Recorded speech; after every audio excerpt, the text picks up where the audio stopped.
Hi YouTube, Alicia here from Alicia's Life. I'm here to review The Real Housewives of Atlanta, episode 1 from season 9. So let's get started. The show opens up with Candy and Todd potty training Ace. He's 5 months old and they have him on the toilet.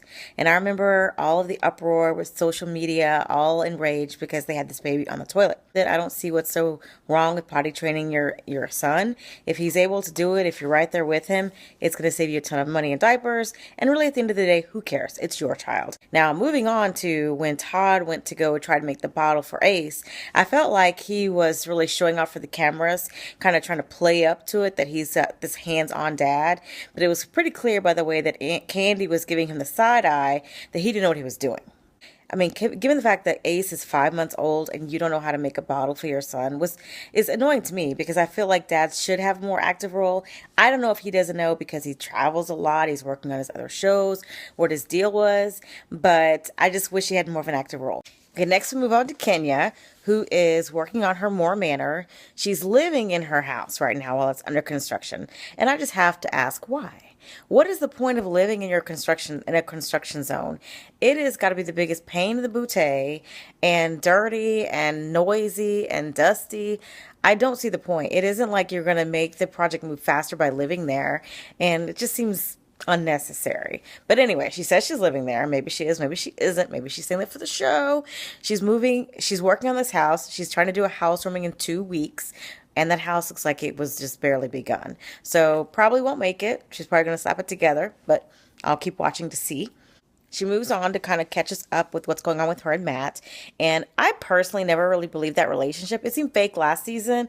It seemed like forced. It seemed like she was trying to act like she was into him and he acting like he was into her. Not like they're not both attractive people, but it seemed like it was a fake relationship for the show.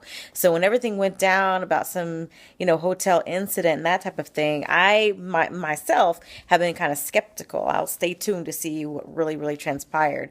But if it's true and he really did go left and got violent and kicked in the door, and if it was a real relationship, good for her for moving on. That's awesome. I know that takes a lot of strength, so good for her for recognizing danger and fleeing the scene. So then we move on to Sheree with her Chateau Sheree. The house looks beautiful. The little glimpse that they gave us looks really pretty. I love the floors, the open spaces. Looks great. She has a contractor, an interior designer, helping her get everything together. And it seems like things are moving along nicely. Also, she makes reference to her house being built for the last 4 years due to deceptive contractors. Is that what we're calling it these days? Deceptive contractors? Now, I know there are some shady contractors out there, but they all want to get paid. So I would get real shady and deceptive too if I wasn't getting my check for my work that I'm doing for you. Now, Sheree's talking about she wants her house to be so impressive that people have to pick their faces up off the floor.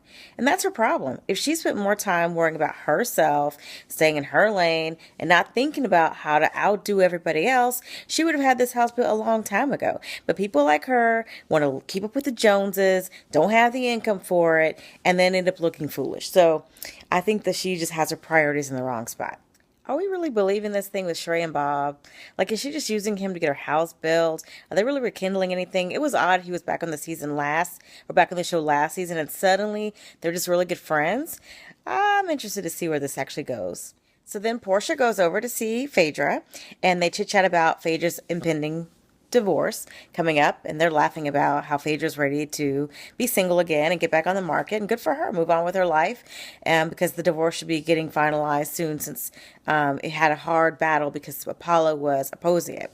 So I'm kind of wondering in what direction is Phaedra taking her character, because before she was this like Southern Belle and demure, and now she's kind of out there like Portia, joking around and vulgar ways, that kind of thing. So I'm just kind of curious to see how far is she willing to take it? Is she going to completely flip her character 100%? Or is she just going to kind of dance along that line, because they're kind of putting them together as friends. And so since Portia's clearly out there in Thoughtsville and Phaedra's never been out there out I guess, out in Thoughtville. Maybe under the surface, she's made hints about it. I'm just really curious to see how, this is going to go. So during their visit, this really weird guy shows up with a horse-drawn carriage, and he's there to deliver an invitation to Phaedra about Kenya's housewarming party. It's real odd, and no one else seems to have got that kind of invitation, and she decides to take Portia as her plus one because Portia wasn't actually invited by Kenya.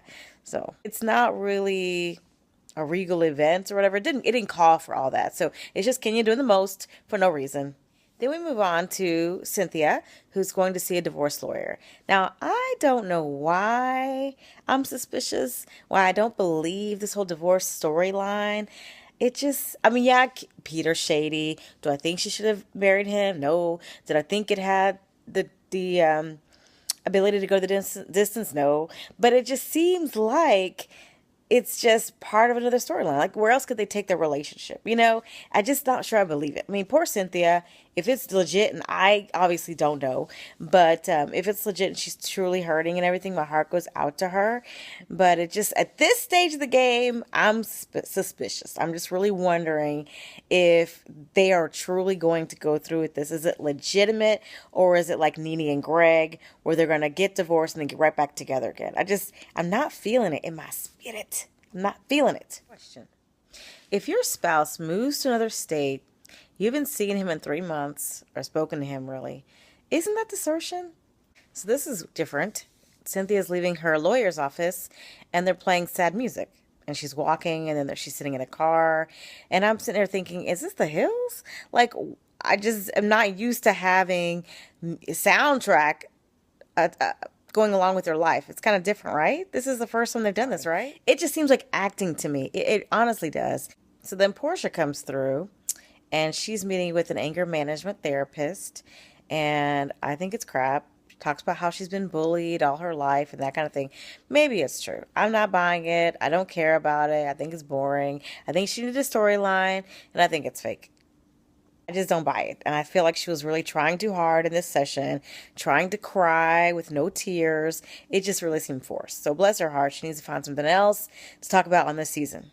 So Sheree gets a phone call invitation to More Manners' debut. Why didn't she get the horse-drawn carriage? Oh, because Kenya said she didn't know where she lived. That's just garbage. So Cynthia calls Peter. He is such a jerk-off. She's calling him and to find out where the prenup is, which why couldn't she call her lawyer? I'm sure there's a copy on file over there. Maybe she just wanted to call him for the show. He's being complete jerk-off and being sarcastic, saying, ask your mama where the prenup is. Like, is that really necessary? I mean, she does seem to be struggling through this phone call, but it just seems unnecessary. Maybe the producers had her call him. I don't know, but it just seems unnecessary, and he didn't have to be a complete jerk off to her when he called. Talk about, I'm with my new girlfriend, my new business. I mean, why? That's so immature. So immature. Peter is so manipulative.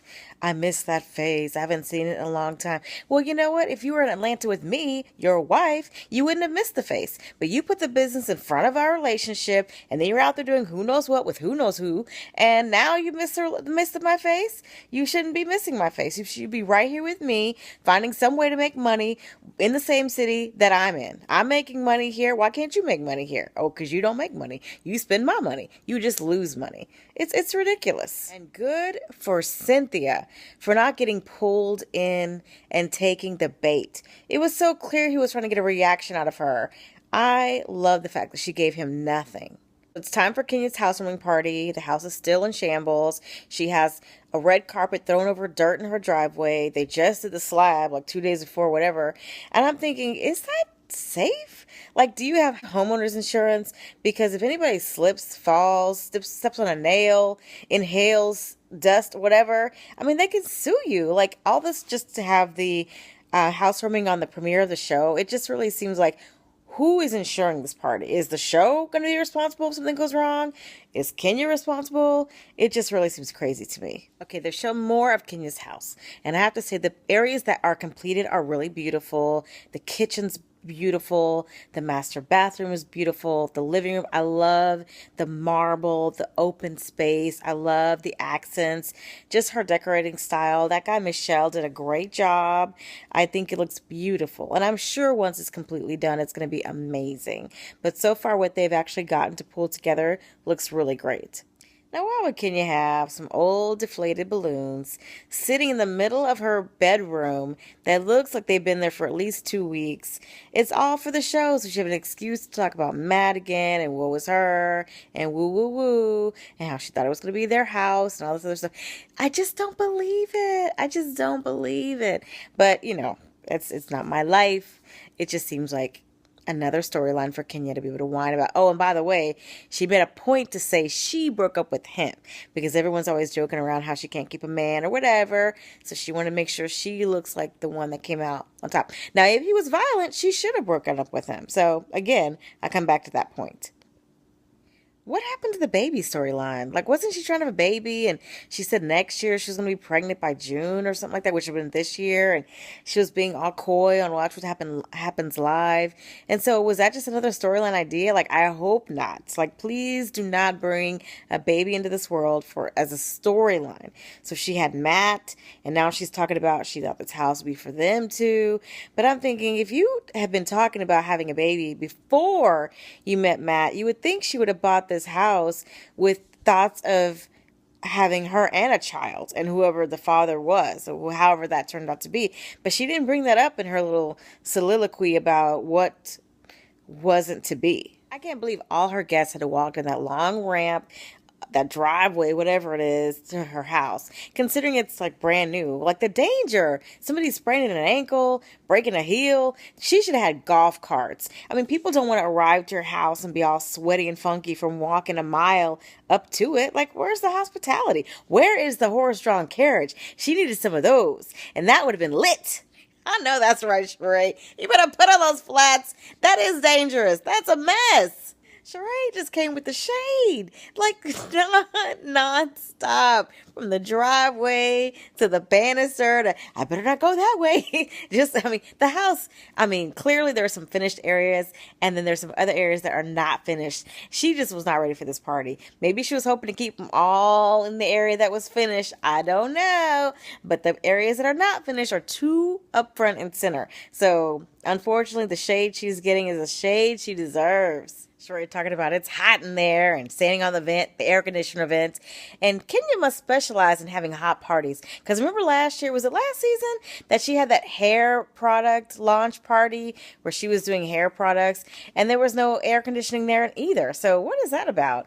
And maybe in this house, maybe she doesn't have air yet. It's possible because a lot of her guests are outside and the windows seem to be open or the doors. So, the house isn't ready. So maybe she hasn't turned on the air conditioner. Okay, Kenya, let's talk about how there are no thoughts at your party, women wearing short skirts, but you got all your breastises out, even in the confessional.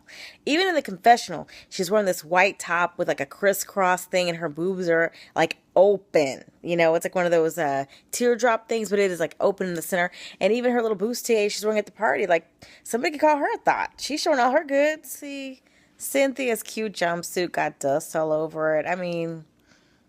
It just wasn't ready, Kenya. It just wasn't ready. So I just noticed that not only do they have to walk, and I probably missed this before, I think Sheree also did the same thing, but they had to walk in that long driveway and then walk upstairs to get into the house. And then there's no air conditioning? Like, come on now. They should have free showers for everybody because with no heat and all that exercise in Atlanta heat, probably doesn't smell too good in there. Sheree is like a little bit too excited about seeing Portia walk in. Really, what does she think's going to happen? I guess she's excited about the possibility, but I'm sure nothing's going to happen. Yep, to be continued. So that is episode 1 of The Real Housewives of Atlanta. And I wasn't going to watch the season. I just got so turned off after last season. But I thought I decided to come on back. I'm not that invested in any of the characters that are left. I just hope the show is not boring. I'm not a huge Nene fan. I do think though she added a lot to the show. So we'll see how the rest of them are able to carry on without her. We'll see, guys. Hopefully I make it through the whole season. I might end up falling off because of lack of interest, but I'm going to hang in there as long as I can. So thank you for watching. Be sure to like, comment, and subscribe to my channel so you will make sure not to miss out on any of these reviews. Leave a comment below based on the what's coming up and what you thought of tonight's show. So let's chat down below. See you soon.